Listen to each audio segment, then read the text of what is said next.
తెలియజేస్తున్నా అన్న హనుమంతరాయ సోదరు అన్న కుటుంబము మా కుటుంబము ఇక్కడ ఉన్నటువంటి పెద్దల కుటుంబాలందరూ కూడా తెలుగుదేశం పార్టీ పుట్టినప్పటి నుంచి పనిచేసినటువంటి వాళ్ళం.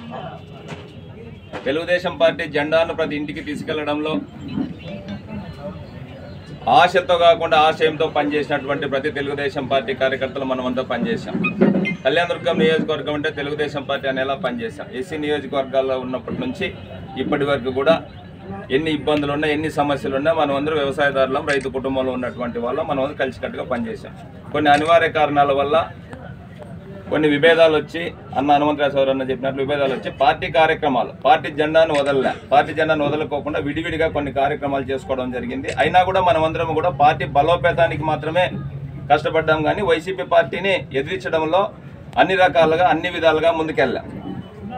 మన మధ్యలో చిన్న చిన్న విభేదాలు మనస్పర్ధలు కుటుంబంలో కూడా ఉంటే ఆ విధంగా ఉన్నమాట వాస్తవమే.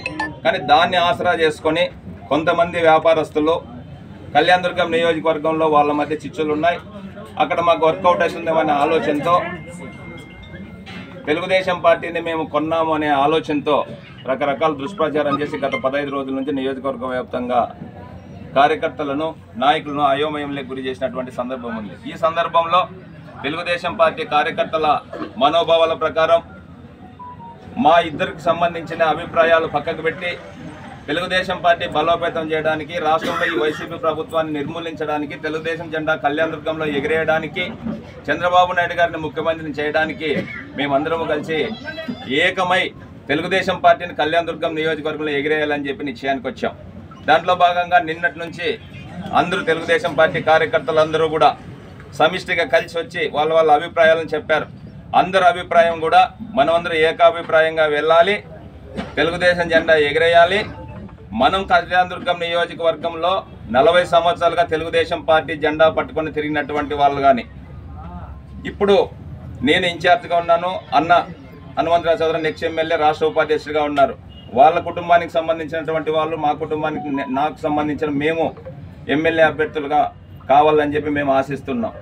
మేమే కాకుండా కళ్యాణదుర్గం నియోజకవర్గంలో జెండా పట్టుకొని పనిచేసినటువంటి ఏ నాయకునికి అవకాశం ఇచ్చినా కూడా మనము సమిష్టిగా అందరము కలిసికట్టుగా పనిచేసి మనం ముందుకెళ్ళాలని చెప్పి మనందరి ఆలోచన మనం చేసుకొని మనమందరం రైతు కుటుంబాల్లో ఉన్నటువంటి వాళ్ళం. ఎప్పుడు ఏమొచ్చినా కూడా మన మనోభావాలన్నీ క్లియర్గా ఉన్నాయి కాబట్టి మనమందరం ఆ విధంగా ముందుకెళ్దాం. ఖచ్చితంగా వేరే సంబంధించినటువంటి వాళ్ళు రకరకాల ప్రచారం చేసుకుంటున్నారు. ఇప్పటి వరకు పార్టీ నుంచి ఎటువంటి సమాచారం లేదు. ఖచ్చితంగా మనందరి ఆశలకు అనుగుణంగా మన చంద్రబాబు నాయుడు గారు కళ్యాణదుర్గం వచ్చినప్పుడు కూడా కళ్యాణదుర్గం నియోజకవర్గంలో అందరి నాయకులతో అందరితో ఆలోచన చేసి ఖచ్చితంగా ఒక అభ్యర్థిని నిర్ణయిస్తారని చెప్పి చెప్పడం జరిగింది. ఆయన ఆశలకు అనుగుణంగా ఆలోచనలకు అనుగుణంగా నిర్ణయిస్తారని చెప్పి మనమందరం కూడా ఆలోచన చేయాలి. ఇటువంటి ఫేక్ ప్రచారాలన్నీ నమ్మొద్దండి. మనమందరం కలిసికట్టుగా తెలుగుదేశం జెండా ఎగిరేసేదాని కోసం సమిష్టిగా మన మధ్య చిన్న చిన్న విభేదాలు ఇంతవరకు జరిగినటువంటి పక్కకు పెట్టి ఈ రోజు నుంచి తెలుగుదేశం పార్టీకి జెండా కళ్యాణదుర్గంలో ఎగిరేయాలి, చంద్రబాబు నాయుడు గారిని ముఖ్యమంత్రిని చేయాలి అనే లక్ష్యంతో మేమంతా పనిచేస్తామని చెప్పి సందర్భంగా సవినయంగా ప్రతి ఒక్కరికి తెలియజేస్తున్నాం.